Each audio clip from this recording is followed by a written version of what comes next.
Hi all, myself Benosal Paul from SNS College of Physiotherapy. Today we can see about the tetanus. So what is tetanus? What are the causes of tetanus?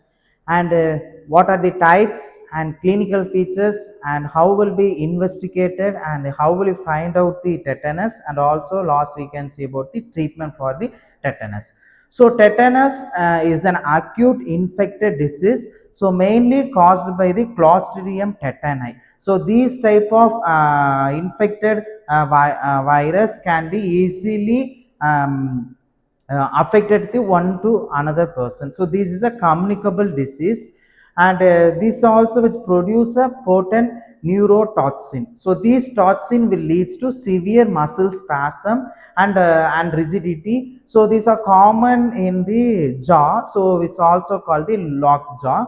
So we can next we can see about the types of tetanus. So we have generalized type, neonatal type, localized type, cephalic type, and maternal type. So in generalized type is a form of type. So full and general body muscle spasm will be occurred.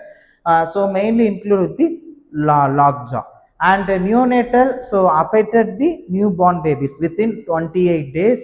Any due to the unsterile delivery practice, we can lead to the neonatal tetanus. And localized tetanus, so mainly affected only local muscles, particular muscle we can lead to the muscle spasm. So this is a localized tetanus. And cephalic tetanus, so mainly affected the cranial nerves. So that can lead to any head injury on any ear infection that leads to the cephalic tetanus.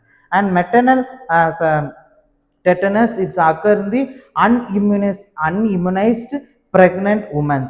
So that can any or up to 6 week postpartum lead to the unhygiene practice. So this leads to the maternal tetanus.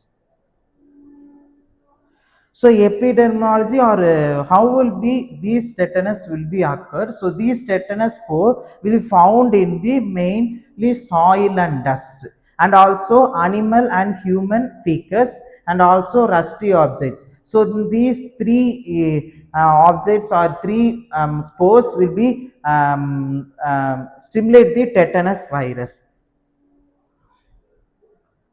So incubation period, so for generalized or localized type, we have had a incubation period from the 3 to 21 days, averagely we about 8 days.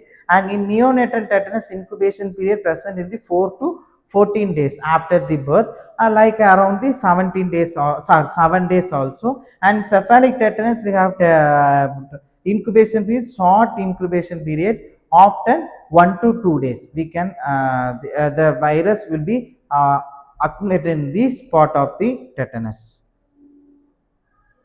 So route of tetanus, that is a mode of transmission of infection. So mainly for through the wound entry and common wound, and neonatal risk and no transmission. So in new wound entry, so that spore, that is a Clostridium tetani virus will enter through the break of the skin. So that will easily enter through the wound. And common wounds, typically entry point like include puncture wound or burns or crush injuries and contaminated cuts will be these virus will easily affected the person. And neonatal risk, the neonatal tetanus result from the umbilical cutting or contaminated unhygiene delivery. And no transmission purely does not transmit from person to person. So these are the incubation period, sorry, mode of the transmission for tetanus. So what are the clinical features? So mainly lockjaw, that's difficult to open the mouth, and generalized muscle stiffness, and difficult in swallowing, leads to dehydration and malnutrition. And progressive symptoms like painful muscle spasm and rhesus sartonicus. So that's a fixed jaw tonic grain due to the facial muscle weakness. And opistotonus, that's a severe arching of the back, which head and heel bend forward. So what are the stages of tetanus? That's the incubation, and second stage prothrombal and spasmodic and recovery. We have 4 stages. So in incubation, we have asymptomatic period that following the first type of infection, and prothrombal initial mild symptoms like muscle stiffness and jaw tightness. So this is the beginning of the this tetanus. And for third stage, spasmodic stage, so it's a severe muscle spasm and also painful muscle spasm and generalized rigidity auto present in this stage. And fourth stage, recovery, so resolution of the symptoms over severe week or month, improved neutral natural infection does not conflict with the immunity. So next, diagnosis. So we can easily assess by clinical assessment and also laboratory limitation and differential diagnosis.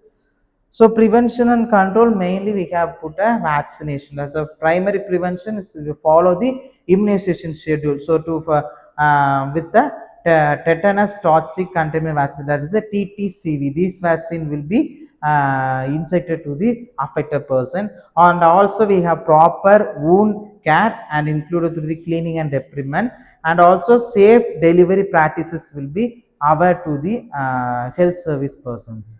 Thank you.